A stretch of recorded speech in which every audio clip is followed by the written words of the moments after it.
A very good afternoon, everybody. Today, in this session, we have an introductory presentation by a group of semester 4 students. And this presentation is on a novel written by Arundhati Roy, The Ministry of Utmost Happiness. The novel is quite a complex narrative of contemporary India and the events that happened in past few decades in India. It is a kind of a continuation in the line of Salman Rushdie's Midnight's Children, the wide narration of a nation, and along with that, some characters, some imaginary characters are living their life, and some things are happening in their life which are connected with the real historical events that the nation has lived there. So it's a bit difficult to read novel, a little bit bulky novel also, and a very complex, broken narrative is presented in this. It's like a image on a shattered mirror, as if we are having a look at a shattered mirror image. That way, the story is presented. So it will be a very difficult task, but let us see how the students have prepared the introductory presentation. We have today the group of 7 students talking about it. Yashraj, Trupti, Riya, Khushi, Hardi, Unnati, and Bhumiba. These students are going to make the presentation. So let me invite them one by one. You can come and talk about this novel.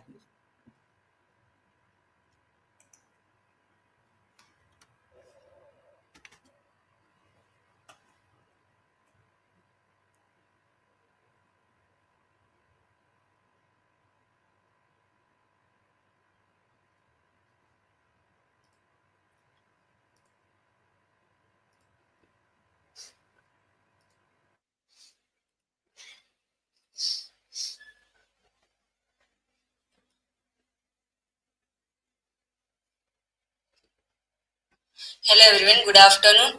Me and my co-presenter Trupti, Riya, Hardi, Unnati, Bhumiba and Yash Raj, we are going to present introductory presentation on the Ministry of Utmost Happiness by Arundhati Roy. This is the table of content we are discuss. First, Arundhati Roy, full name Susanna Arundhati Roy. She was born in November 24, 1961. Shillong, Meghalaya, India. She parents Mary Roy, a prominent women's rights active from Kerala. Rajiv Roy, a Bengali tea plantation manager. She raised in a multicultural environment. Roy's upbringing was shaped by her mother's activism and strong feminist ideals. She moved to Kerala at a young age and later to Delhi.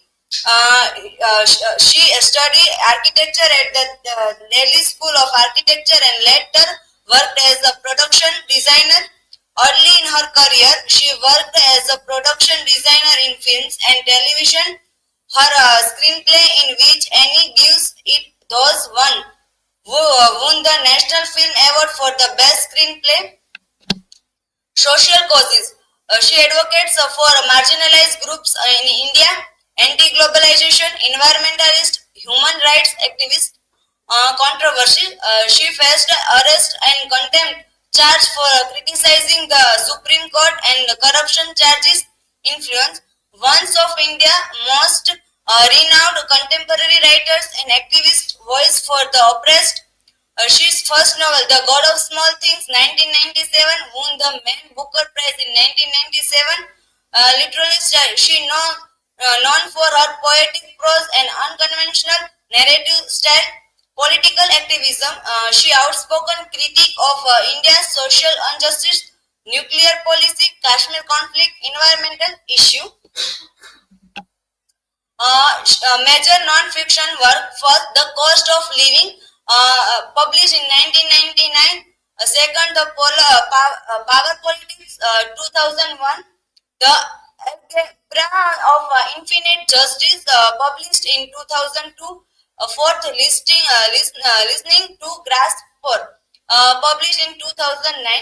She won many major awards. First, the National Film Award for the Best Screenplay 1988, second Booker Prize 1997, third Lenne Cultural Freedom Award 2002, fourth Sydney Peace Prize 2004, Orwell Award 2004, Sahitya Akademi Award 2006 decline, 7 Norman Mailer Prize 2011, and last Pen Pinter Prize 2024.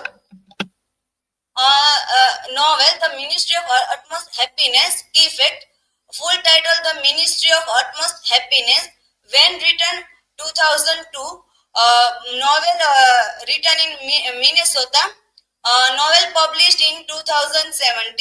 Novels literary period contemporary postmodern.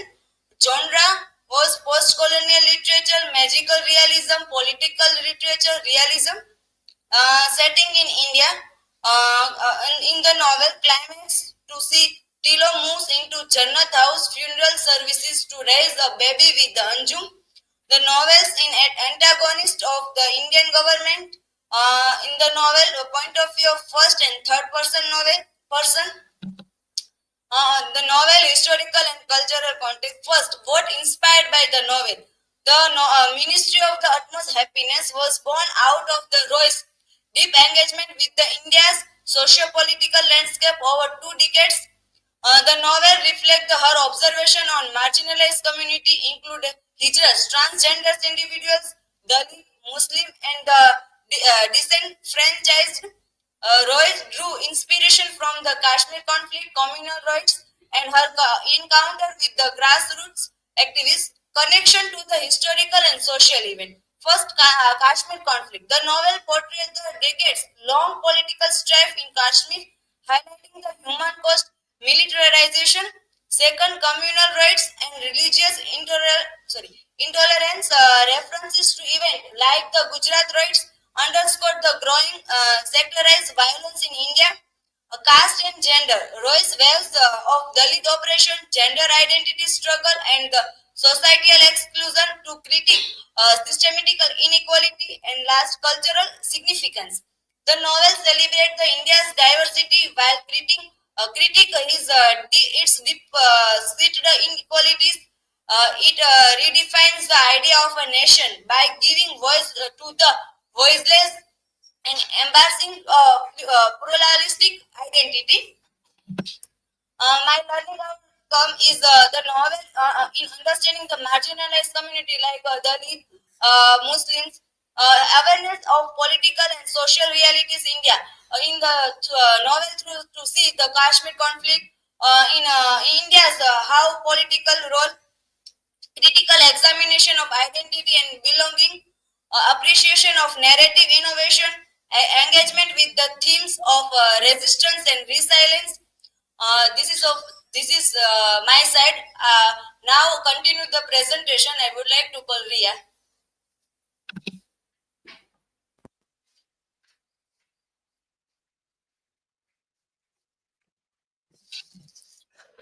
Thank you so much, Kushi, for providing background information. Now, let's delve into the narrative technique by Arundhati Roy.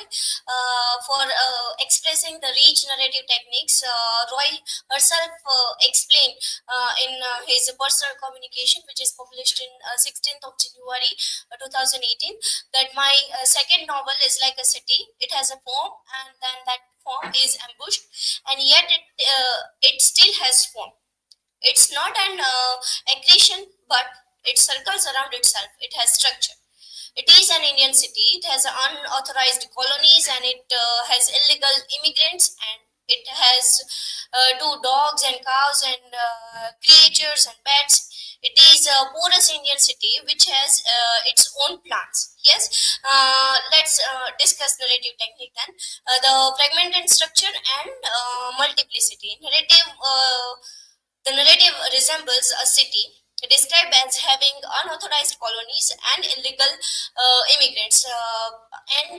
Joy also mentioned this quote in her in the article, that how in a way Roy expressed these unauthorized colonies and illegal immigrants and all these things, and in a way porous and sprawling nature.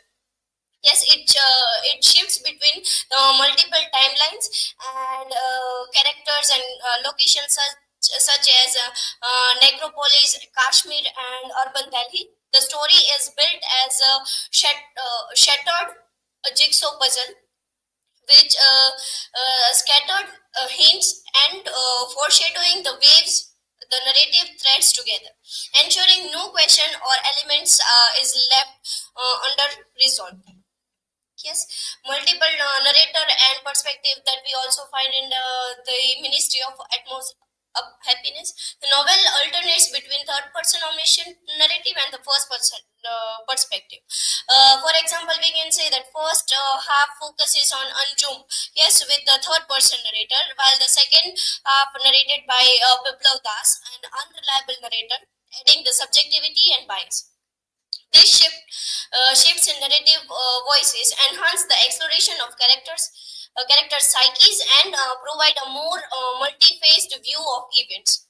Yes, autobiographical and realistic elements also we find in this novel. Roy blends fiction with element of reality, such as the depiction of political leaders resembling real figures. The character's life also reflect autobiographical times, like the Tilottama's character, who in a way shares the traits with the Roy somehow. And the language play and humor also we find in this novel, that the word play and puns and phonological sensitivity in a way introduce humor and satire, as seen in the lines like "This is democracy or demon crazy." Yes, Roy critiques the trivialization of serious issues through the deliberate language choices and the use of euphemisms. Yes, in continuation, we can see that the narrative incorporates the epistolary elements too, and the stream of consciousness passages and pamphlets and news articles and hospital records, photographs, and poems. And these diverse media forms enrich the narrative texture and highlights the novel's socio-political commentary. Yes, the text uses the foreshadowing to connect the desperate storylines, such as the significance of Miss Jebin, who links the dystopian and utopian health of the narrative, and parallelism and metaphor are also in a way employed to emphasize the themes such as systematic injustice, and to connect characters' personal struggle with the broader socio-political realities. And in a motive is Roy's maneuver of empathy, evident in her inclusion of marginalized voices and perspectives. The narrative campaign, the underprivileged, and reflect their resilience through the Anjum's creation of utopian space. Despite its fragmented style, the novel also ensures to closure by answering a question raised earlier, and tying loose ends, such as the rise of Jannat's guest house.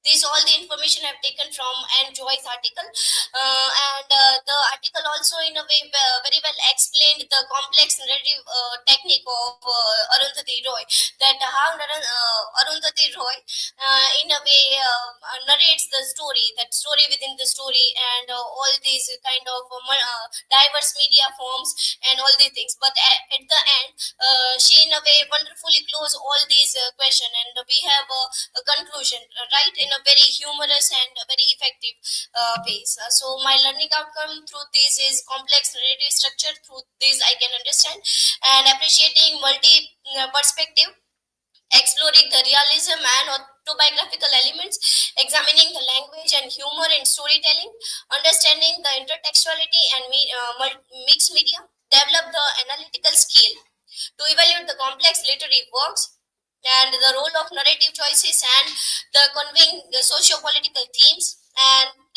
last but not the least, enhance the empathy by engaging with the diverse and marginalized perspective in storytelling. So that is it from my side. Now for further discussion, I would like to invite Trupti Naik.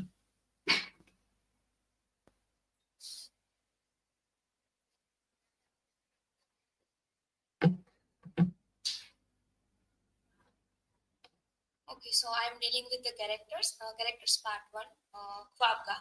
Khwabga is a place where all transgenders live. The protagonist of the story is Aftab and Anju. The Aftab, when he was born, he considered as a boy, but later on, she or he find that he is a transgender. Aftab, a son of Jahanara, and his father is Mulakat Ali. He is a Hakim, and his mother is Jahanara Begum, mother of Anju. Uh, Alhambaji, midwife of Mulakat Ali. Iman Ziauddin, he is a blind Iman, and his Anjum's mother, Jahanara, he took Aftab to the Iman Ziauddin Masjid for his solution. Kulsumbi, he is a Ustad of Khwabga. He is a transgender, and he is a leader of that Khwabga. He has a power of that transgender community. There is also other characters like Bombay Silk, Mary, Gudia, Bulbul, Razia, Zaida. Zaida is also friend of Aftab, who lives in Khwabga with her in Khwabga as a transgender community. Nimo Gorakhpuri, Bismillah, who is Bimla, and Zainab, a child, later on marries Saddam Hussein. Part 2 characters, graveyard or Jannat or guest house. Zakir Mia. Zakir Mia is an older Muslim man and a friend of Mulakat Ali, with whom Anjum travels to Gujarat to go an important Muslim shrine for Zainab's ill health. Later on, the contractor Gupta. With the contractor Gupta, Anjum become that opens Jannat guest house, and Dr. Azad Bhartiya, who is one of from protesters. Saddam Hussein. Saddam Hussein is a low caste man.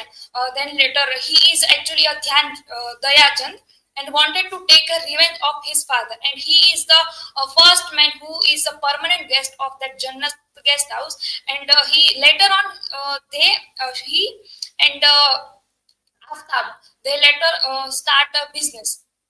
Sherawat.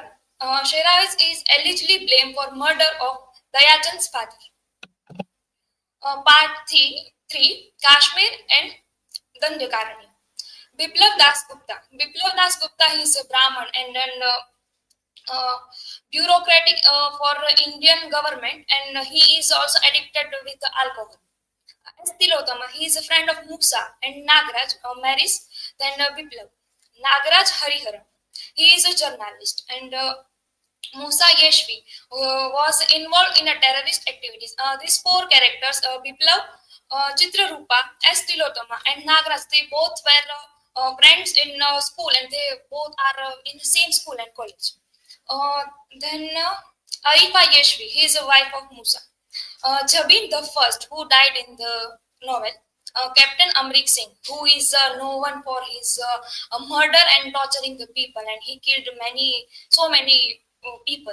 Jalib Kadri, who is a human rights activist, and Lavlin Singh is a wife of Amrik. ACP Pinky Sodi. ACP Pinky Sodi, she is the only one character in Indian Army, and she is known for that brutal interrogator. She is torturing so many people. And Balbir Sodi, who is Pinky's brother, and Revati, mother of Udaya, and Revati was Miss Jibi the second's birth mother, who sends a letter to Jannat guest house via Dr. Azad Bhartiya, explaining who she is, a low caste woman from a rural area in India. As a young girl, Revati always excels in a school but lacks the resources to pay for her education. In the novel, we can see that Revati was also brutally raped by 6 police officers, and later on she got pregnant and she gave birth to Udaya, and Udaya the Jabin the second. Learning outcomes. The novel emphasizes the symbolic importance of space, such as a graveyard in connecting characters and themes. The novel deepens understanding in India's history, including events like the Kashmir conflict and communal riots. It sheds light on the challenges of navigating identity in a diverse and divided society. The book explored the fluidity of gender and identity through the character of Anju. It reveals how caste, gender, and religion intersect to shape individual identities. I understood how political events like the Kashmir conflict and communal riots shape individual and collective lives. Now, I would like to call Bhumiba Gohil to plot summary.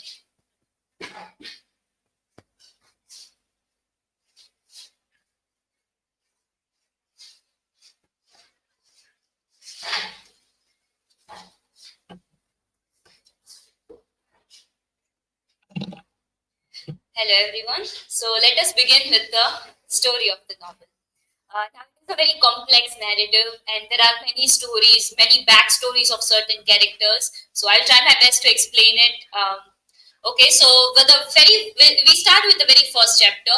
Where do old birds go to die? So this is a question, and the novel starts with this woman sitting in a graveyard. And her description is like this. I would like to read a little passage from the book as well. That she lived in the graveyard like a dream. At dawn, she saw the crows off and welcomed the bats home. At dusk, she did the opposite. Between shifts, she conferred with the ghost of vultures that loomed in her high branches. She felt the gentle grip of their talons like an ache in an amputated limb. She gathered they weren't altogether unhappy at having been excused themselves and exited from the story. So this is how we begin the novel. So from the very first paragraph, we have this magical realism element because we are confused that is it talking about a woman or is it talking about a tree? But actually, we later find out that this woman is Anju. And we see that she lives in this graveyard and she has befriended an elderly imam named Ziauddin. And Ziauddin is like a blind person. And they meet daily, they read newspaper together, so that is how they are. And then one day Ziauddin asked her that in your community, like in your people, when your people die, do they get buried? Who cleans the body and everything? And for some reason, Anjum is offended by this. We don't currently know why.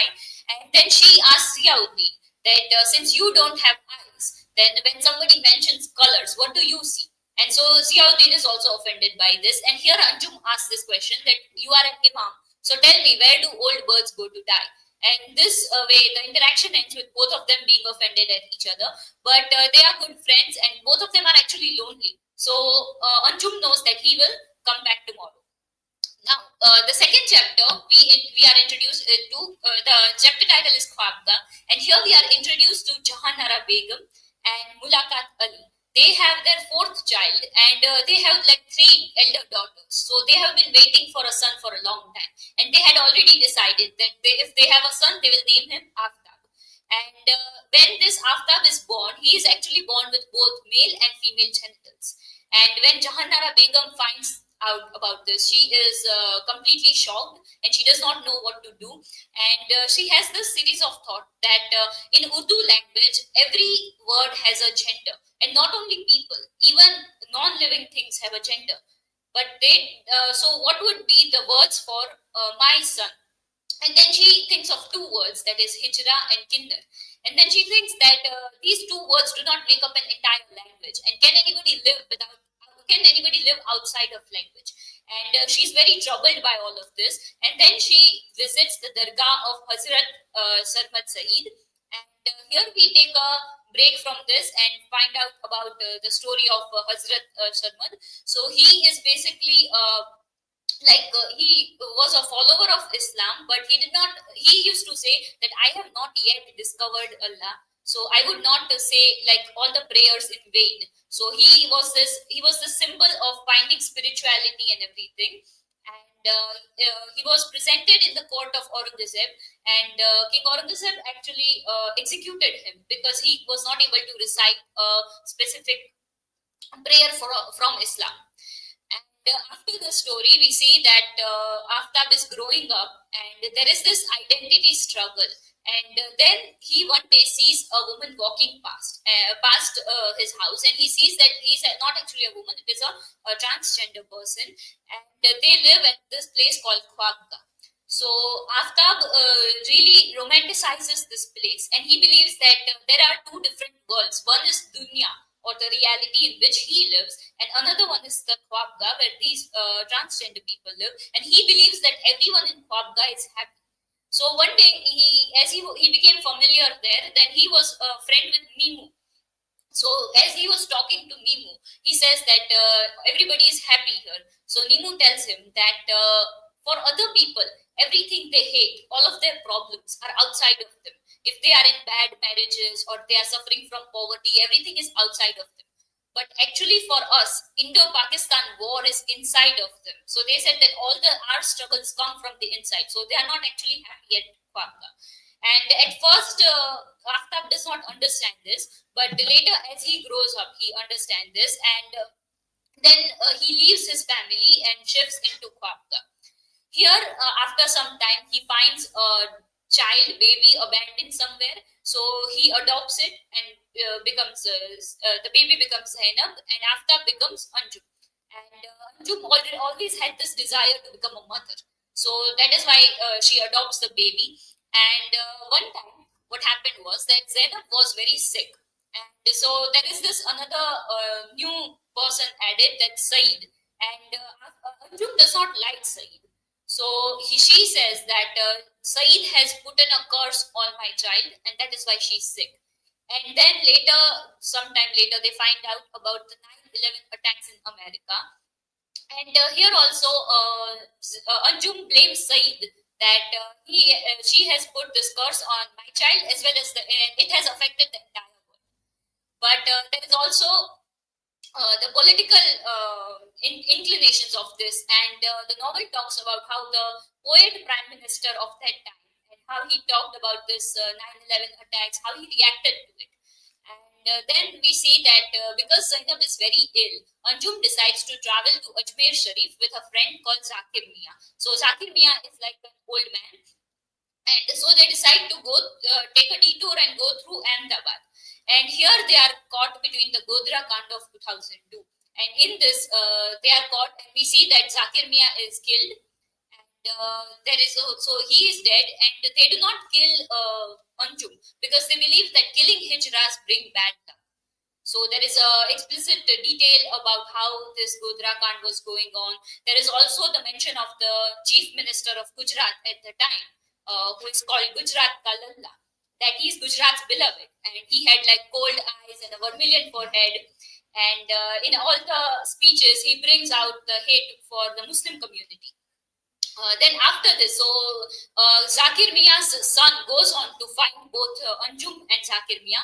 That's how we found out that Zakir Mia is dead, and he found Anjum living in a camp somewhere, and so he brings her back here. And then coming back in Khwabga, we see that Anjum is a different person, because all this trauma, all this grief, they persist in her.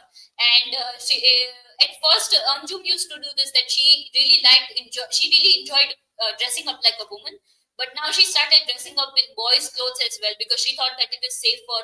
Then she started teaching Zainab Hindu mantras, the Gayatri mantra and everything. And she started dressing Zainab up in boys' clothes, so to keep her safe.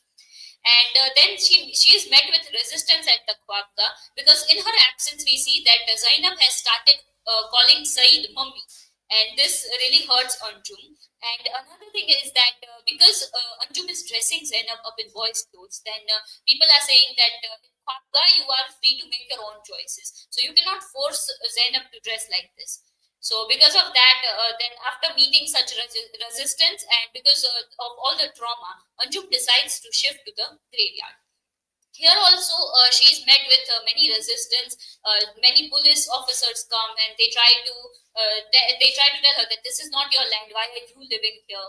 But Anjum said, but they are like scared of Anjum. They are scared that since she is part of a Hijra community, she might say a curse or something. So they let her be. And then later, her house at the graveyard is developed into Jannat guest house. So it becomes like a guest house for selected people, and it is only for the people. Anjum says that it is only she is the one who accepts the guest, and she can refuse anyone. And she says that it is only for the guest house is only for the people who are rejected from the dunya, or nobody else is accepting them. Then only I'll accept these guests. And then we find the introduction of Saddam Hussein, who becomes a permanent guest here. So Saddam Hussein's real name is Dayachand, and at first we see when we meet him, we find out that he left his job at a hospital. His job was handling cadavers, which basically means handling the dead bodies. And we see that he also lost his eyesight because he worked in a museum, and there was like an iron statue, and he had to stare at it all day, and sunlight was hitting that statue and coming into his eyes. So he asked the museum authorities that I want to wear sunglasses, but they refused. And because of this, Saddam Hussein ended up losing most of his eyesight, and then he was removed from that job as well. And then he shares his past life, his backstory with Anjum. He says that his real name was Dayachand, and he belongs to the Chamar caste, which is like considered a lower caste. And he says that him and his father used to work in a village where they used to clean up the dead bodies of cows.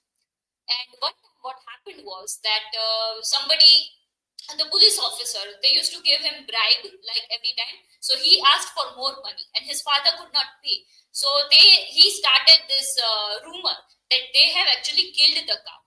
And because of this, a mob started to form.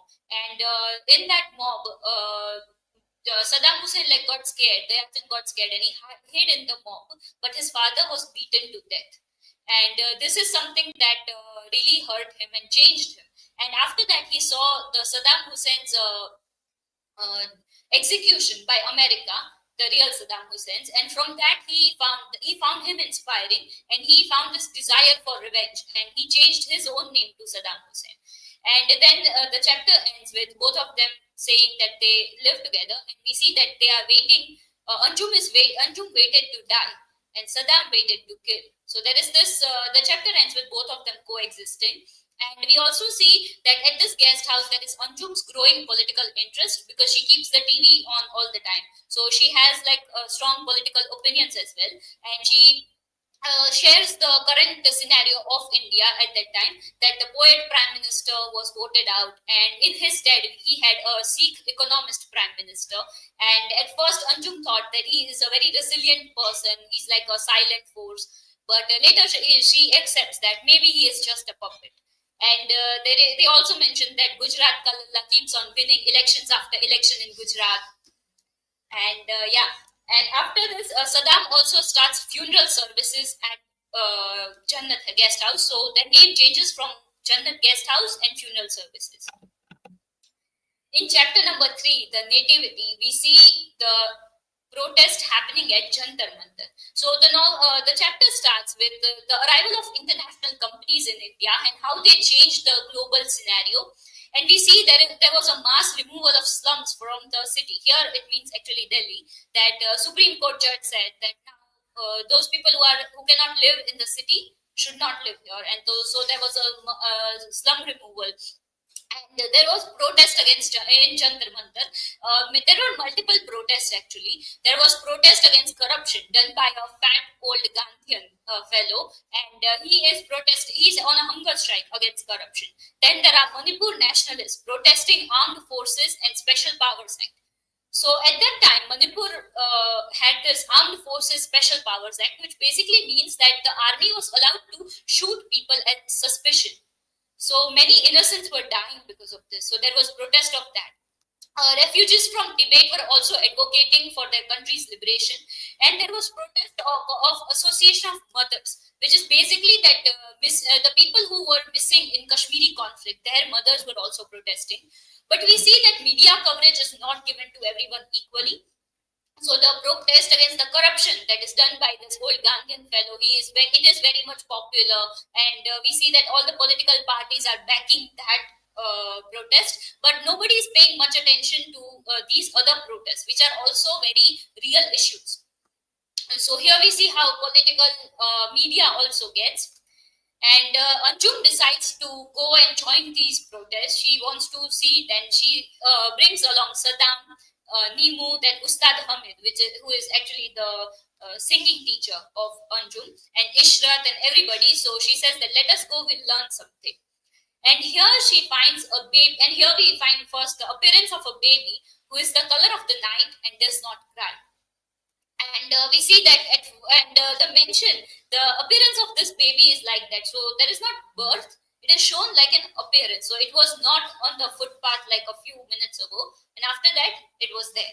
So that is how it is described. And then Anjum, so there are many people at that, and the baby is found near the Association of Mothers. So Anjum decides that she should adopt the baby.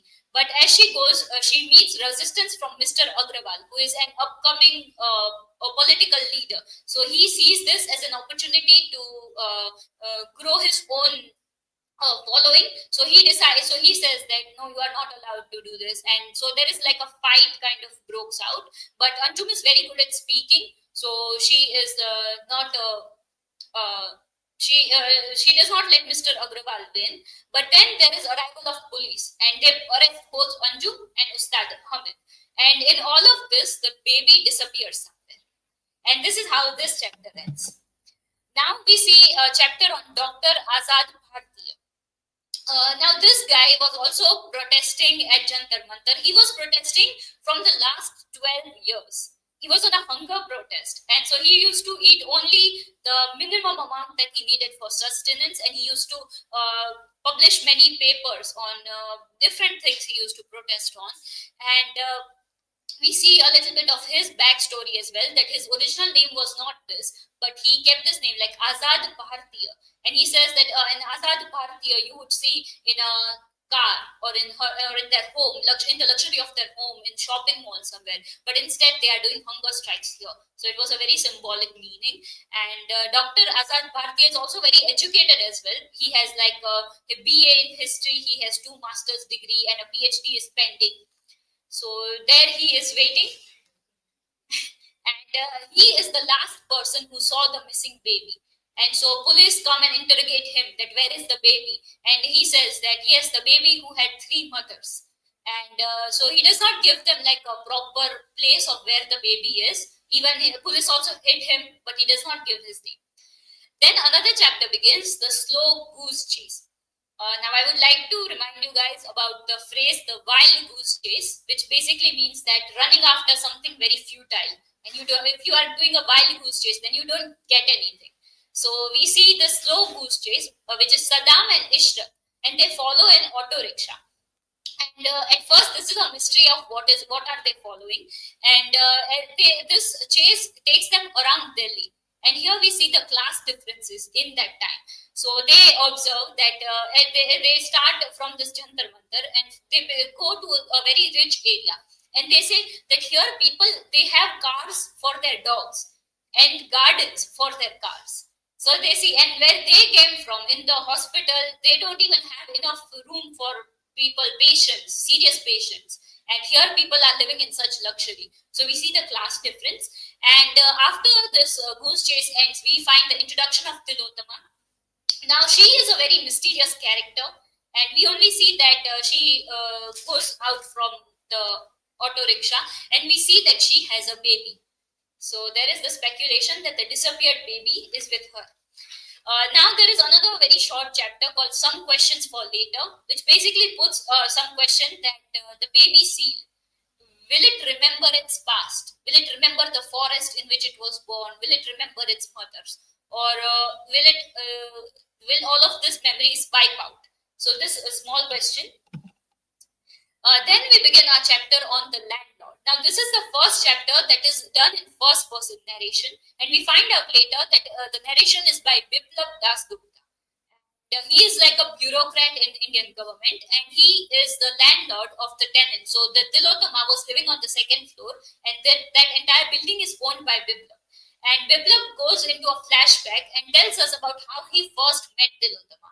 So they knew each other from college days, and they were in a play together. So Tilottama was like a set designer, and Biplab was a part of the play. There was another. We are introduced with a few more characters called Naga, Musa, all of them, and we find out that all these three people they liked Tilottama, but Tilottama only liked Musa.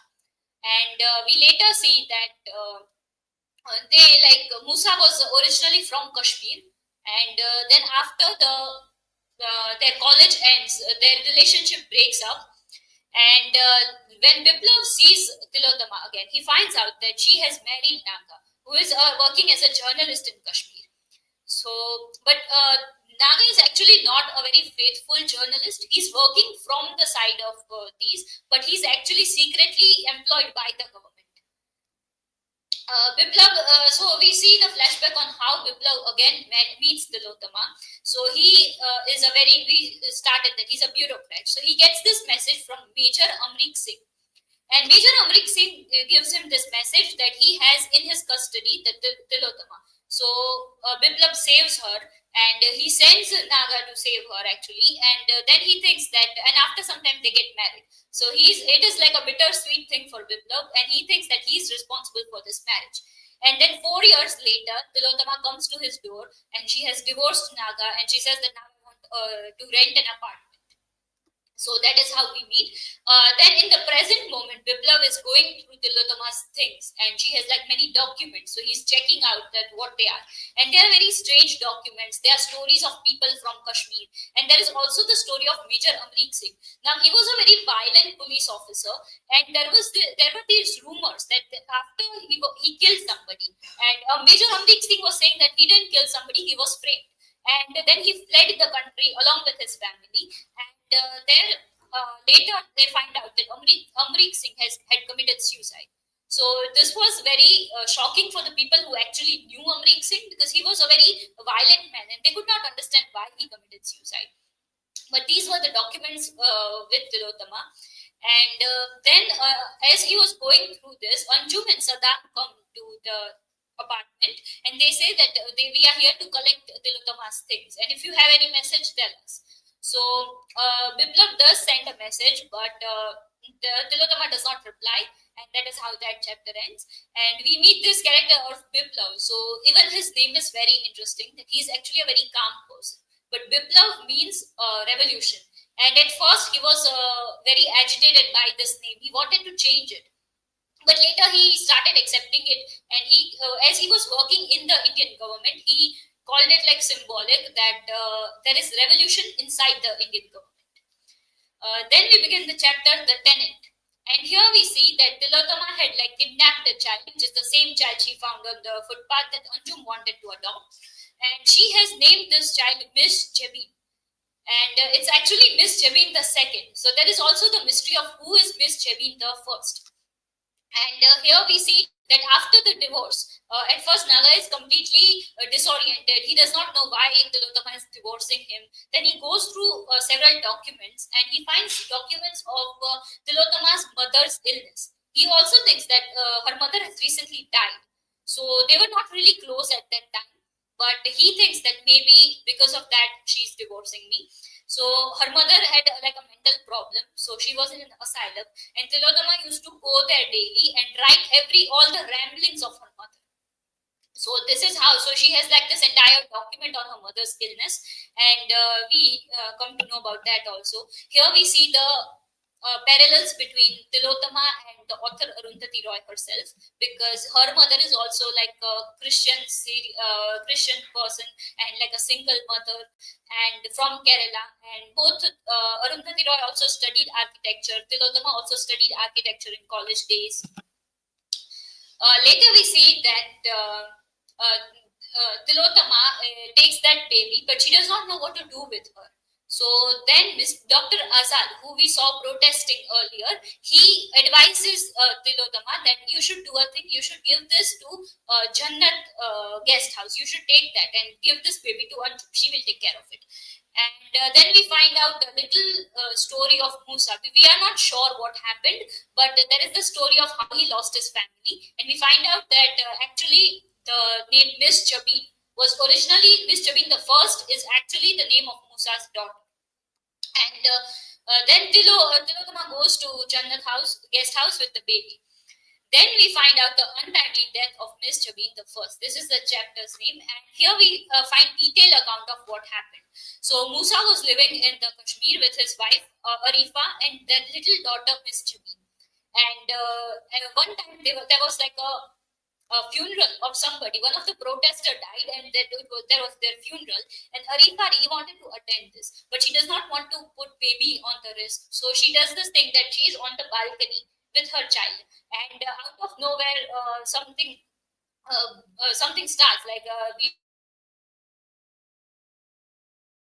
and they start shooting people, and one bullet goes through the temple of the baby Miss Jabin and also hits the heart of her mother. So one single bullet kills both of them, and there is this deep shock. Musa does not know what to do, and of course he has lost his family. And instead of grieving, he is called by Major Amrik Singh for interrogation. Like not an outright interrogation, but like meeting, and when he is like subtly showing like his own power to Musa. And so Musa now sees that now there is no way of living like a normal person, and he goes underground, and then he later becomes a terrorist. And then we find out Tillo's time with Musa and Gulrez. So Gulrez is like a name, Major Gulrez, and both Musa and Gulrez, both of them use this. And later we find out there are these rumors that Gulrez is captured, Gulrez has died. And so people don't know that is it actually Musa or some other person. So that is also a little bit of mystery. And we find out Tilotama's time with Musa, and he talks about how all of this happened, how he became a terrorist. And later, when they are meeting somewhere, Musa goes away. And after that, Tilotama is captured by Gulrez. Gulrez and Tilotama both are captured by Major Amrik Singh. And we see here the introduction of ACP Pinky. She is the only female officer in the army at that time. So but she's also very capable at torturing people. So she is sent to torture Tilotama. But what happens was that Tilotama sends the message. So we find out that this is past events, and she's sending a message to Biplav. So Amrik Singh knows that Biplav is some high-ranking officer. So he says to ACP Pinky that don't torture her in such a manner that her body has any bruises. Otherwise, people will know. So it might start a problem for us. And so ACP Pinky does a thing that she calls somebody and she shaves Tilotama's head. And later, Amrik Singh finds out what position actually is of Biplav, and he's scared. And then he finds like a head covering for Tilotama. And then later we see the last meeting with Musa. And Musa actually advises Tilotama that don't stay alone. You do a thing, you marry someone like the journalist Thanga. And that is how she decided to marry him. And then we later find out that she is pregnant with Musa's child as well. So she decides that she does not want to give birth to that child. So she aborts the child. And now we bring to the almost the last chapter, the Ministry of Utmost Happiness. And here we see all the loose ends are tied together. After all these descriptions of what are the things happening in Kashmir and everything, we find out that we come to the present moment when Tilotama has brought the baby to the Jannat guest house, and Tilotama starts living there as well, and she starts a school for poor children. And now there Zainab, the first daughter we can say of Anjum, she also comes regularly, and she comes to meet Miss Jabin and help in raising her. But at the same time, she's in love with Saddam. So we see both of them get married, and they really start to create a community, a happy community of people, outcast people, we can say, at this Jannat graveyard. So they start a school, which they call Poor People's School. And they have like a big garden, which is also for like open for everybody. So it is like Poor People's Garden. Then they also create a swimming pool. And so they say, people say to Anjum that we don't have enough water to fill that swimming pool. But Anjum says that we will still create a swimming pool, because why should only rich people have all these luxuries? So they have this like a poor people's swimming pool as well, and they are living in this very happy community. We also find out the political glimpses of the time that Gujarat's Kalala has become the prime minister, and Anjum does not know how to live with that. Saddam is also very angry at that. And now there is this one mystery of who is the original mother of Miss Jabin II. But then one day Azad comes with a letter from Revati. Revati is actually a Communist Party member, and she is the real mother of Jabin. And she has this entire letter. In this letter, we find out the story of Jabin's birth. So Revati was like a Mao communist volunteer, and she was captured by the police, and she was brutally raped by 6 men, and she later runs away from them, and she finds out that she's pregnant. So at first she does not want to give birth to the baby, but she decides to keep it, and that is how she gives birth to Mr. B, who she actually names Udaya, which means sunrise.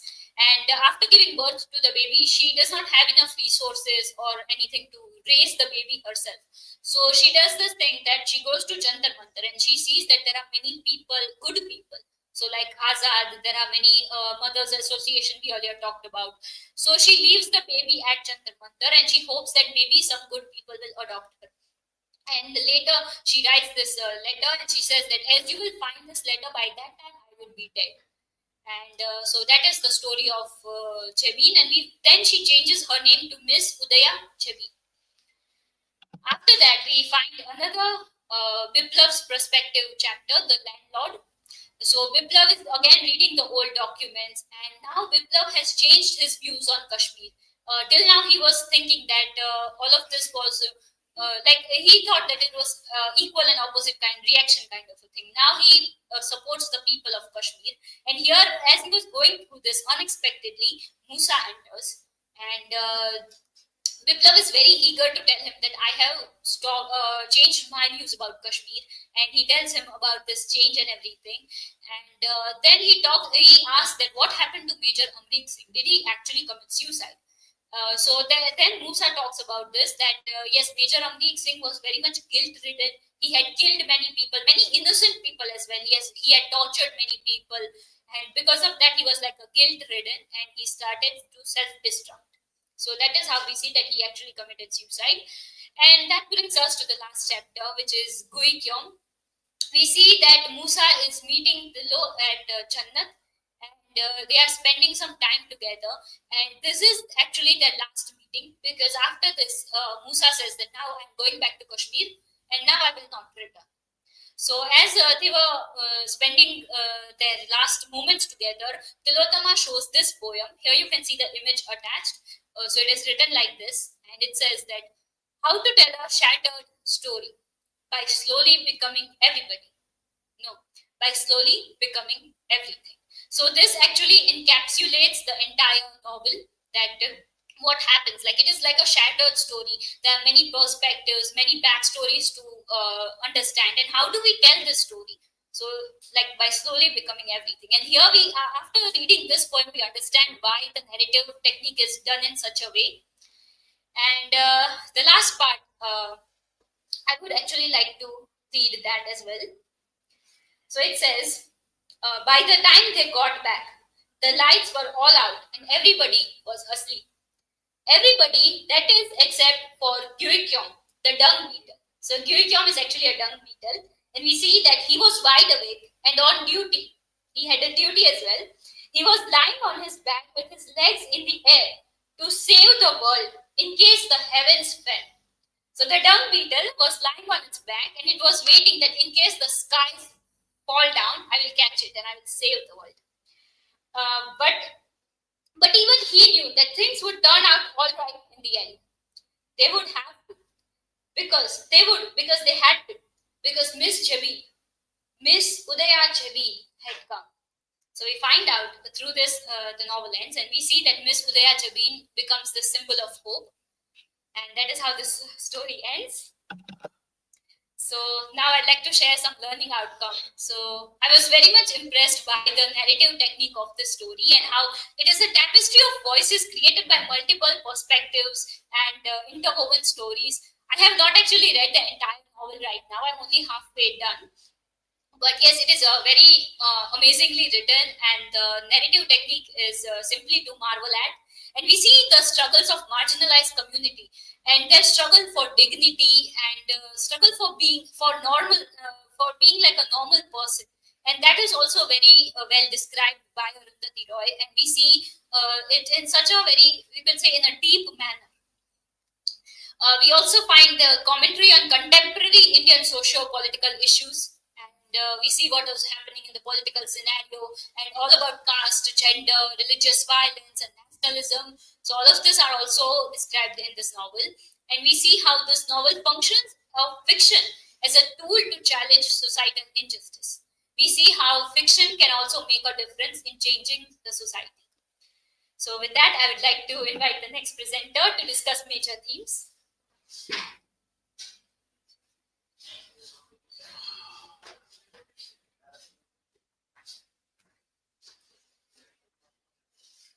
Hello everyone. I'm dealing with the major themes of the novel. Let's begin with the first, the nature of paradise. The novel presents paradise as a fragile symbolic refugee for marginalized people, embodied by spaces like the Khwabga House of Dream and Jannat Guest House symbolize the paradise. Arundhati Roy shows that this paradise exists alongside suffering and death, highlighting the true happiness lies in accepting life's inseparable separability from morality. The search of paradise is linked to socio-political struggles, which suggesting a better world is possible but often fleeting and imaging. The novel rejects utopian ideals, which portray contentment as resilience within the life's harsh realities rather than complete overcoming of suffering. Second one is the importance of ambiguity and diversity. The novel explored internal divisions in identity and society, which linking the personal struggles like Anjum's gender identity to national conflicts. And particularly the Kashmir issues. Roy's critics enforced on uniformity, which showing that attempts to impose singular identities lead to violence and societal background. Ambiguity and diversity are portrayed as life affirming, with Jannat Guest House symbolizing a safe space for society's outcasts. Empathy emerged from embracing brokenness and differences, which contrasting with the destructiveness of rigid bureaucratic systems. Third one is the cost of modernization. Modernization in India, which driven by Western capitalism, commodifies culture and marginalizes the poor people. Economic progress benefits the elite class people, while farmers, beggars, and Kashmir's suffer displacement and death. The Kashmir conflict sustains profiteers on the sides, and which turning violence into a business. Modernization fuels Hindu nationalism and worsens anti-Muslim and anti-Kashmir sentiments. Jannat Guest House symbolizes refugees from modernization and destructive march through India's fate remains uncertain. Fourth one is the boundaries between death and life. The novel blurs the line between life and death, which portraying them as interconnected rather than opposites. In Kashmir, Marty Martyrdom culture glorifies death, which were making survival itself a punishable crime under the occupation. Survivors' guilt affects Anjum and Tilo, who feel haunted by death and deaths of others and see survival as a curse. Jannat guest house surrounded by death yet full of life, which symbolize healing and coexistence between life and death. The whole novel questions whether true living is possible under oppression and suggesting that dying can be another way of living. Death offers liberation while life remains entangled with trauma, loss, and political violence. Fifth one is how and why stories are told. First one is fragmented narratives. As Ria discussed on that article, the narratives novels non-linear broken structure reflects the complexity of sheltered stories that can't fit traditional plots, stories, and identity. Storytelling shapes personal identity.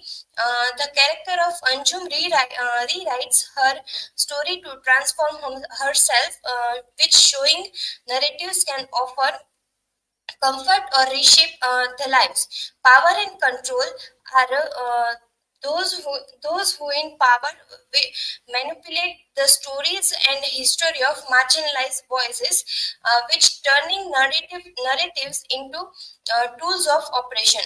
Multiplicity of truths in Roy emphasized diverse perspective and warning against singular official stories and highlighting the fluid nature of truth. Commodification commodification of grief highlights the victims are forced to package their stories as consumable products in a global supermarkets of grief.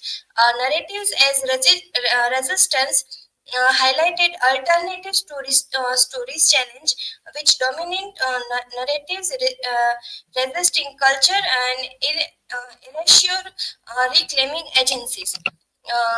Sixth one is a social status in contemporary India.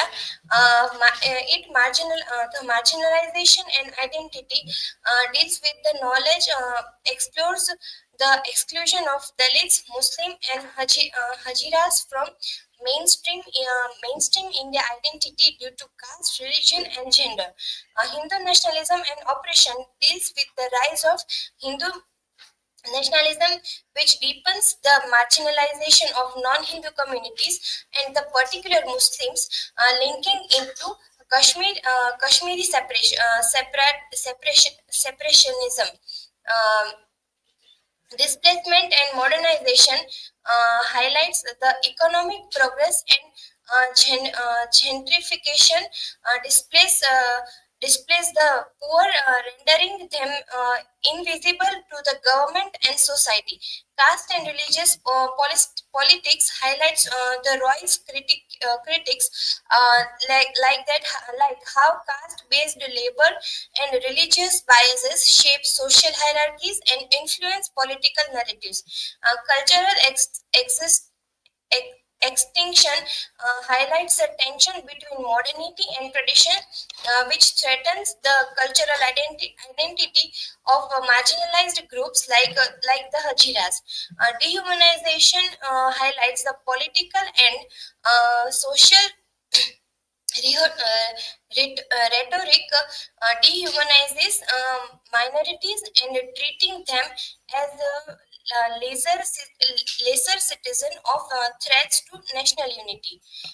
So my learning outcome of the novel is the novel make understanding how marginalization impact identity and citizenship in contemporary India. It also recognizing the dangers of religious nationalism in depending social divisions, gaining insight into how modernization can perpetuate social and economic inequalities.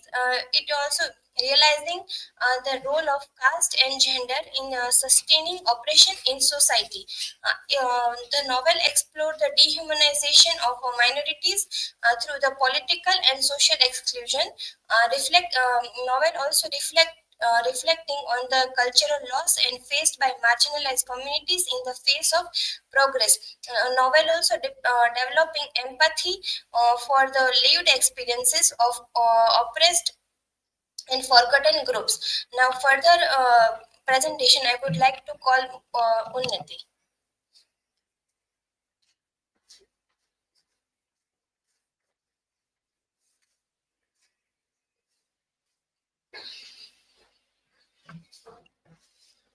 Okay, so hello everyone, I'm Unnati, and I'll begin my presentation with the symbols.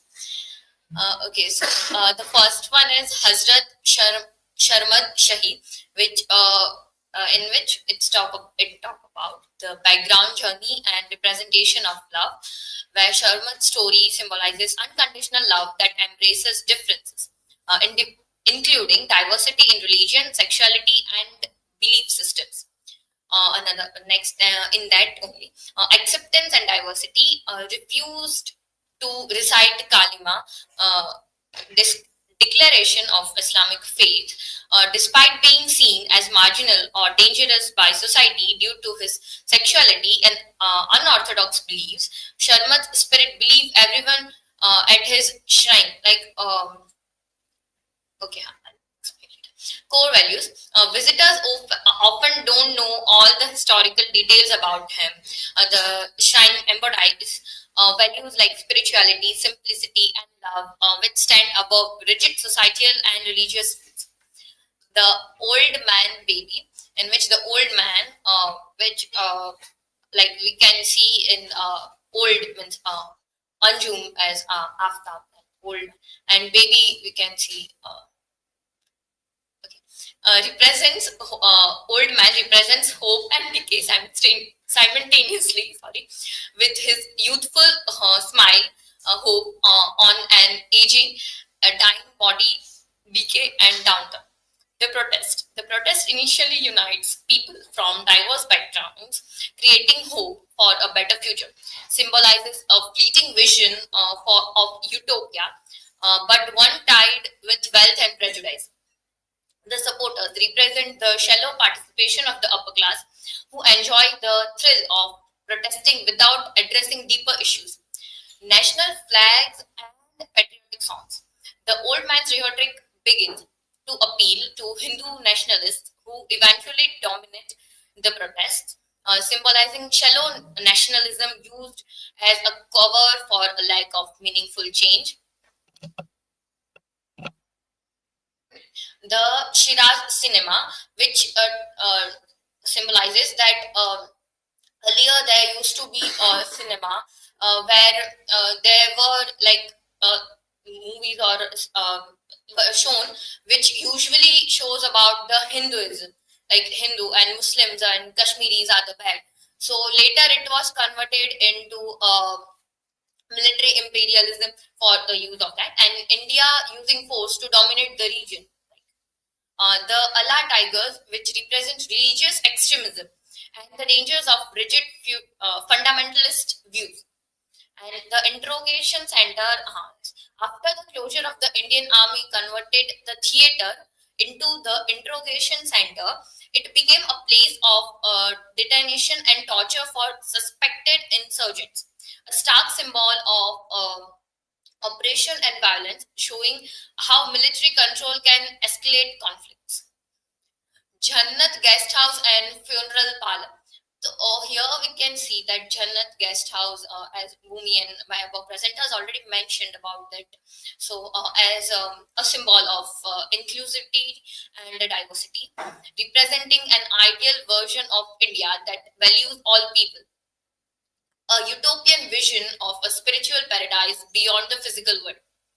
The cemetery, with the help of Imam Zainuddin and Saddam Hussein, part of the house is turned into a funeral parlor for those rejected by the other like outside the cemeteries, and represents the fragility and hardships faced by the marginalized people.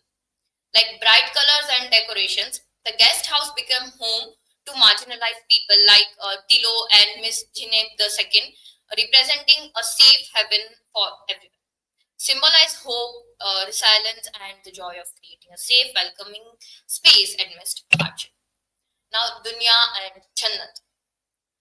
The word and is used by the Hijras to describe life outside the Khwabga. It represents the harsh realities of Indian society full of violence, discrimination, and suffering. Like Jannat means paradise, and is the name of Anjum gives to her house in the cemetery, like given to the like at that place. It represents a peaceful utopian space that is separate from the chaos of the world. Khwabga, a utopian place where Hijras find acceptance separate from the cruelty of the outside world. Jannat guest house, a symbol of hope, diversity, and an inclusive vision of paradise.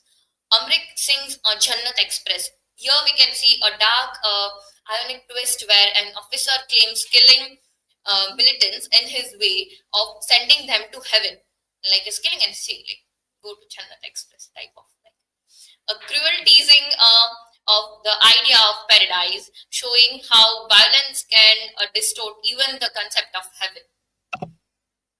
Okay, mother reflects the societal rejections of intersex individuals, a reflection of societal pressures, personal struggles, as well as a way to imagine new forms of identity and care.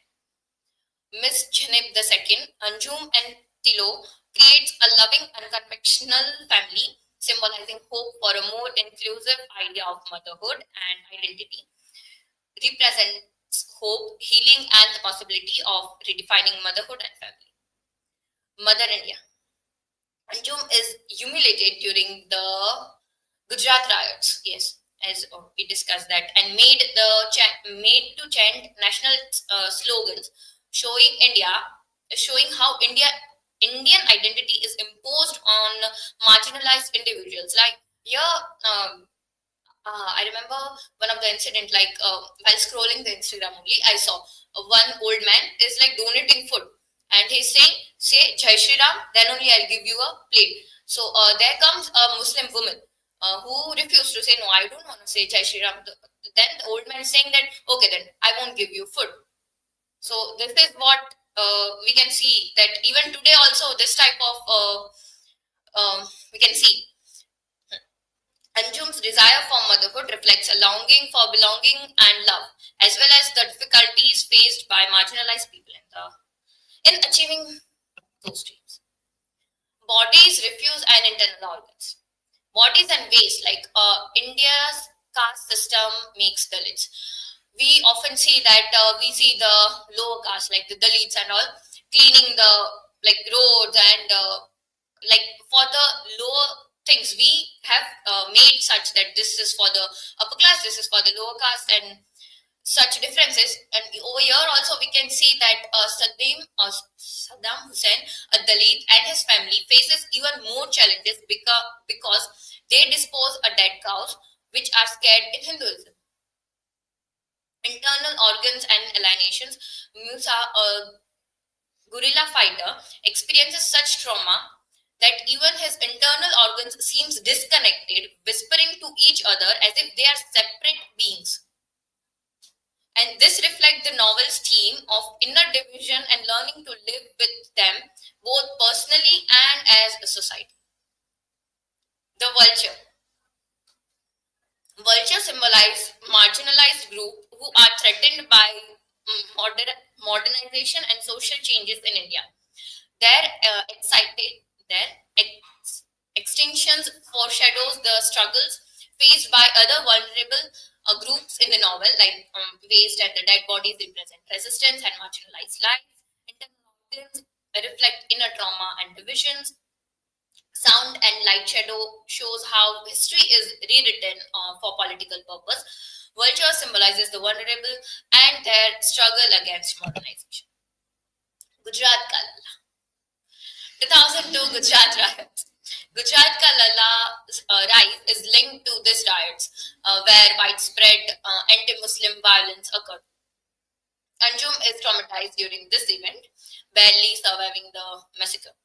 Gujarat Ka Lalla. This represents Gujarat Ka Lalla's campaign to become prime minister, highlighting the growing influence of Hindu nationalism, symbolizes the threat of Hindu nationalism and its impact on minorities. Jannat Guest House, a safe haven for marginalized people, but its safety is under threat as the outside world become more hostile under the Gujarat Ka Lalla's. Guic the dung beetle. Okay, so here, as Bhumi also mentioned in her explanation, that there comes at the end there is a insect which is trying to protect the world. Dung beetle removes waste by rolling dung into balls and burying them. This keeps the earth clean. The buried dung often contains seeds, helping plants grow and contributing to afforestation.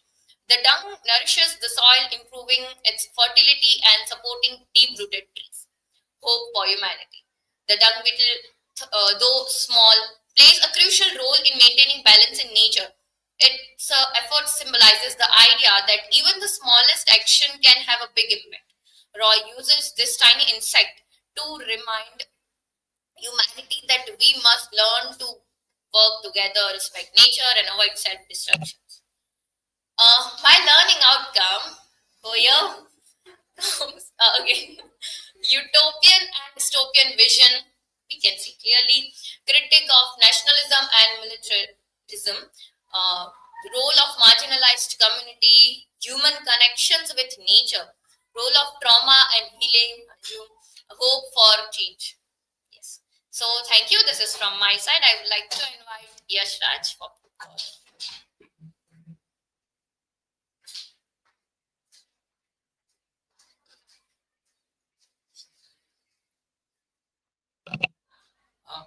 hello everyone. Here I'm going with three articles. The first is Personal is Political and The Alchemy of Happiness in Arundhati Roy's A Ministry of Utmost Happiness. The Alchemy of Happiness is a book written by the philosopher, Islamic philosopher Ghazali, and in this book he has described to find the happiness in Islamic context. So, when we get to know about the God or supreme power, then we can be a happy human being. So, when we find the God, then we can be true. We can achieve the true happiness. This is the basic concept that is described in the book, The Alchemy of Happiness. The concept of that. Now, in this, Aisa Jadun is trying to see the parallel between the novel and the concept of that. Now, in this, we find the key themes are spiritual transcendence, as we know that finding the God or ultimate power, marginalization, and resistance, as we find in the Anjum's character. Personal is political. Now we find that the very personal thing becomes that she creates the whole community. So that how it is also become the political, or it is become in the group. We also find the Anjum journey, and we can connect it with the idea of how to get the happiness. So it is like a symbolism, the transformation from the marginalized figure to a unifying force. So at the very beginning, when she was born, and then when she gets to all the tragedies of life. See, the 2002, this Godra Khan, she has lost that man, and she was survived because of that Hijra community. So he or she can heads her own community because of she is Hijra. He has survived. So that type of thing we find. The graveyard also symbolized becomes the metaphorical paradise for the sanctuary for the excluded, the marginalized people. Faith in God, a spiritual resilience in the source of happiness. In the dialogue between that Imam and this Anjum, we can also find that. Secularism and religious values. We find the secular happiness, material fulfillment, and individual. In the argument, Aisa argues that the Arundhati Roy is like giving that secularism as only a material fulfillment. If we want to be happy from the inside, then we have to go to the God. So that type of thing we find. And religious happiness, we also find the transcendental based on the self and divine knowledge. When we achieve the divine knowledge, the knowledge of God. Novel critiques the secular neglect and Islamic views on happiness. So in the novel, we find that how the Islam can also be a path of this type of happiness. Post 9/11 context, we find the set against the backdrop of post 9/11 in India and communal violence. How the Islamic community is seen after 9/11 incident, and worldwide how the Islamophobia and the hatred are widespread into the. In India, we also find that type of things. It is used in political agenda. So there, this came. Challenges stereotype about the Islam and threat to the peace. Now it is seen in the political ideology that Islam is like not peaceful community, or it is the politics is going against that idea. So in this in the novel, Roy also critiques that promotes the inclusivity, love, and spiritual harmony. Everyone can be together.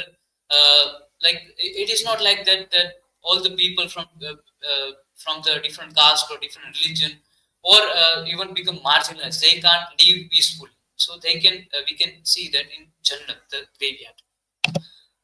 Another article exploring border in the Ministry of Happiness. What type of borders we get to know in this Sarmin Sultana described. The first is cartographical borders, like Indo-Pakistan borders symbolize the historical and political divisions, as we know. Kashmir's militarized borders shows the fragmentation of the identity. Now we also find the Musa's character. He is a terrorist, and we also get to know about the background story.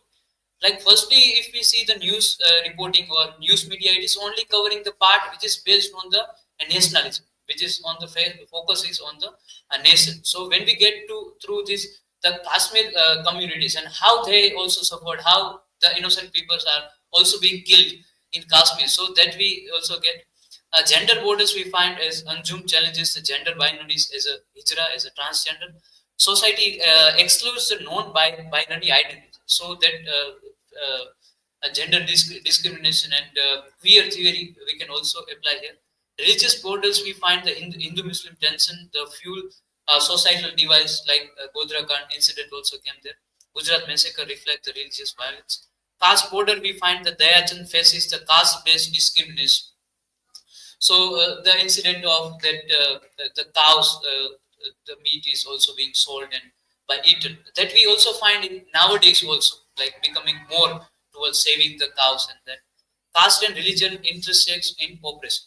Economical border, we find the rich versus the poor and the marginalization of non-consumer class. The poor class are also being marginalized. Linguistic borders, we find Hindi and Urdu divisions reflect the post-partisan identity issues like Hindu to Hindustan, and that the India is getting that connected with this Hinduism and Hindi language. Urdu speakers face marginalization in India, as we know. The Urdu is like shown is as a Islamic language, so it is the roots of that, or it is headed with the name of Islam. Human and animal borders, we find exploitation of animals, minor environmental exploitation. We also get to know about the vultures, and we also get to know about how the cows are being killed by eating the plastic bags, and that reference also comes there. Anjum's word with the animals challenges the human-animal divide, that we also find. Another article, Ecofeminism Study of Arundhati Roy's The Ministry of Utmost Happiness, written by Swati Chaudhary. There she argues the exploitation of women and nature, patriarchal system of exploit, both as seen in the Anjum struggle and poisoned vultures. As we know, like in the feminism, we also consider the queer theory. So how the marginalized community or transgender communities are being exploited, and they are excluded from the society. So that we find marginalized voices like Anjum creates a graveyard sanctuary for outcast, symbolizing the resilience against the exclusion. Environmental critic, we also find the highlights the system destruction, such as vultures dying from the chemicals and suffering in lab animals. So that type of reference also comes there. And Revati's character also comes, that he is the against this belongs to a tribal community, and how she was brutally raped by them. Gender violence, we find deal of SS abuse and societal stigma and defining the traditional roles. Symbol of graveyard, we find the refugee of marginalized being advocating the coexisting and equality. So everyone can live together peacefully. Call for change.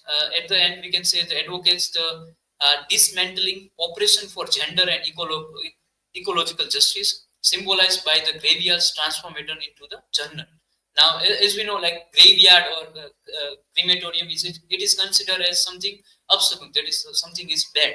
But now the Anjum is creating the Jannat out of that graveyard. So that type of things we can also find.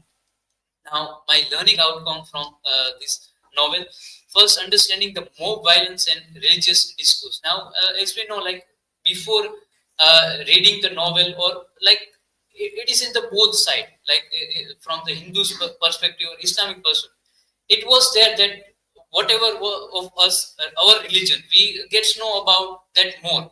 In the political discourse, we also find in the hatred towards Islamophobia, and that type of things were also there in my mind also. By reading the novel, I also get to know about the inside of the reality. Insight into the queer identities. We know, like in India, it is very right now. It is also difficult to accept in the queer identity. So when we get to through the life of Anjum, then we go that what type of trauma they have to face, what type of life they have to live, so that we can also connect, and we can emphasize towards them, become more sympathetic towards them, exploiting societal norms and challenging to them. The effects of riots on normal life, how riots like major incident becomes the clash into the normal people's life who are innocent. Role of media, for example, Nirbhaya case and its attention dynamics. As we know, like nowadays also, when that last incident, rape incident, happened with doctors. So as we know, like how media coverage is only nationwide, that becomes an issue. But that type of things are also being in another states. So how politics control the media, I also get to know about the novel. Awareness about Kashmir struggles, as I have discussed, I only get to know about the Kashmir, the terrorist group, and how the people are fighting for their struggle. So now I know the two sides of the story. So through the novel, I understood that writer's responsibility in portraying the reality. So Arundhati Roy is becoming more real towards whatever happening. Representation of marginalized group. As we know, like the true literature, the essence of the literature is becoming on the side of marginalized group. So either it could be the transgender identity, untouchability, religious minorities, indigenous communities, and rape survival. All the types of marginalized people are portrayed in a good light in the novel. And open-mindedness, like I get to know about, like I'm getting out of that narrow-mindedness. Like I'm an Indian, I should not be proud of Indian, like that type of identity nationalism we find. I'm Gujarati, so I should watch the Gujarati movies, and I should provide the Gujarati culture. So that type of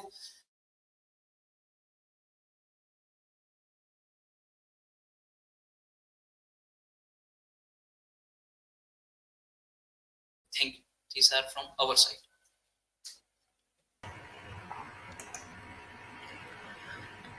Okay, so it took around 1 hour and 27 minutes.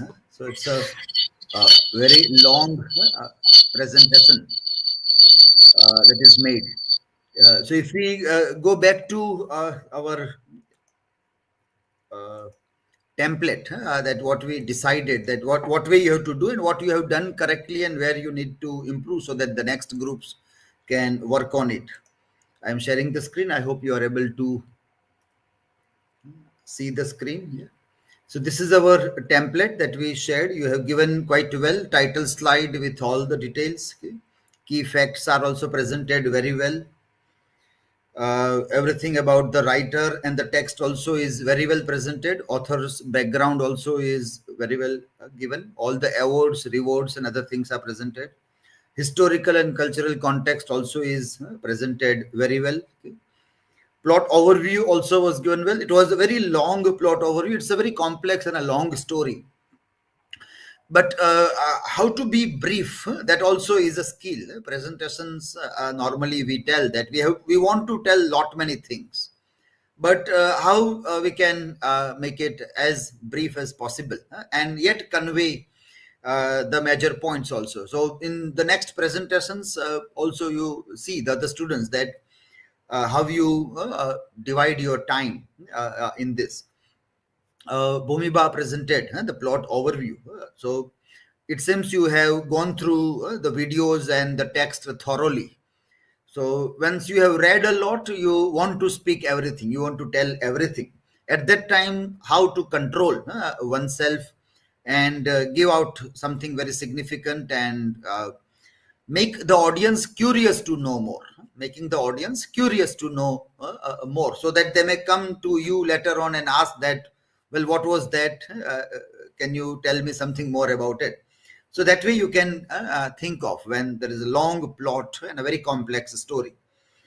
Important characters are also explained well. Major themes are also discussed in detail. There are many themes, and all the themes are taken. Here also it became a little bit lengthy and longer one because of all the themes that are discussed in detail. So you have like 7 of you are there, and 30 minutes are given, 30 to 45 minutes. So you can decide your time around 5 to 7 minutes, and then later on you can wind up the things also. Infographics, a few infographics we got, this generated one. The other things you can think of. So we have an example of course hero, where you prepare a kind of a graphic where the entire narrative, characters, lots of things can be presented in a particular slide, in one image, a collage of several things, and it can be presented also. So that we can see. I have seen some of the good images of graveyard, of Anjum sitting in the graveyard, that were generated in the plot overview. In the discussion of plot overview, I have seen those things. But those images were highly exotic images, a very exotic idea. So one do get an idea that the Western mind is slightly biased to look the Orient as an exotic space. And then we need to work on that, work on that bias. Post-colonial studies tells us that there is this Western bias to see the Orient as a very exotic. So those graveyards, the lady sitting there, seems to be very exotic, very glamorous, very attractive thing. So that is not how the Jannat guest house is in the novel. It is not that very attractive also. While watching the presentation, I also thought of trying with this things, and then when I tried this, I also got this image. So we can say this image is a very exotic image, very like you love to go into such graveyards. You think you will be so happy in such a beautiful, colorful. There is a moon shining there, and like we love to go into such graveyard. That is called exoticity of the thing. So it is not appropriate to our novel. So I have to prompt again. I want to say that no, this is very exotic. I want in this context make it more realistic. So it made this. But well, this also is very attractive. It's a beautiful morning, foggy morning, and well, you are baking yourself in the sunlight, and it's like a beautiful vacation in Shimla or Manali. So there is still exoticity of this. We want still more real to connect with this novel. So further, and I asked that, well, don't make it. It is still glamorous and exotic. Make it full of dust and heat, a very truly Indian graveyard. And then it worked. And then it gave me something, kind of a thing which I can see. Well, how we make infographics with the help of generative AI, but the first result won't be exactly what the novel conveys, or what is the literary imagination, or let us say from which kind of reality the imaginative narrative has come. That also we have to connect and see the things also. But it was good to see that how we have to work with generative AI and remove that bias, that prejudice of exoticity from the result. But this can be worked out. Course hero idea is a good example to work out on this. Timeline you can present in infographic manner. Character relations can be presented in infographic manner. Then research articles. 3 articles are presented. We want something more. What was our purpose? Is that we want a tabular format, as explained in one of the videos in the given blog. So in this blog, we explained that, for example, this blog link was given to all of you to see this. And in the third video is about this. This third video, step-by-step guide to writing literature review. Now, why this exercise is important? Because this, if you will not do in your dissertation writing, then there will be some problem in your dissertation also. Your literature review will not be up to the mark, or you may not be able to prove that what kind of literature review have you done if you don't follow these steps and keep it handy with you, so that you can show to anybody that this is how I have done a literature review. So these steps are very important for that. So here we say tabular format. The tabular format is given here. Point number 2 is the tabular format. When you will open that tabular format, it has many pages, and you'll have to scroll down to page number 29. Page 29. There are 54 pages in this document. You have to scroll down to page number 29, 30, and onwards. So this is a tabular format. Now, what is given here? Name of the journal. In which journal you have seen the articles pertaining to this text. Here there are many. In your case, it will be very less. But how many it is reviewed? As an example, if you see that 1 decade is taken in this, the research area was 10 years, 1990 to 2000, use of ICT in English language teaching. That was the concern. So the researchers are investigating that in 10 years of 1990 to 2000, how many articles are written on technology and ELT, and how many journals. So they have listed down journals around 10, 15. How many articles were there? 4,981 articles. They found around 5,000 articles. On a first review, they found 246 relevant articles. Remember, how many reviewed? 5,000. How many found good? 246 relevant to this. And then in the second table, you find research focus, which was presented of 3 articles. This was presented in the slides, but this is how many? 70. Total 70. Now see, 5,000, from 5,000 to 250, and from 250 to 70. So if you come down to 5 or 10 articles, from how many you are coming down to 5 or 10 articles? So that flow you have to show in your dissertation also, as well as in your presentations also. That way you have to see that. Yashraj came to ask me that how many articles we can take, and there was 1 or 2 articles, and 3 you have selected, but you can select more also. You might be aware about the new subscription scheme of Government of India, this ONOS, One Nation, One Subscription, onos.gov.in. So here also you can try to see. You already have e-library resources, but in case you are not able to find something significant from your online MKBU library, then this you can try now. One Nation, One Subscription, onos.gov.in. Okay. When I gave this keyword, the Ministry of Utmost Happiness, I got some 11 articles, or 11 results I got from this, from various articles. One is already taken in your presentation also from this. But this also is an idea which you can try to see, are you able to get, and then are you able to open this or not. You will have to access through university network. At the top of this page, you will see that you are at Maharaja Krishna Kumar Singh Ji Bhavnagar University. If that line is not visible, you won't be able to access this platform. So sitting in the laboratory, our computer lab, you can access this. Maybe in your mobile phone, you won't be able to access this platform, but institutional access is given.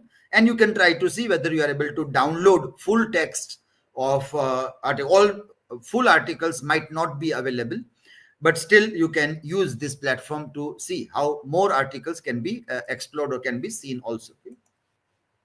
Okay, so let me come in the class. Let us continue a brief discussion on this. Okay? We are ending the live stream now.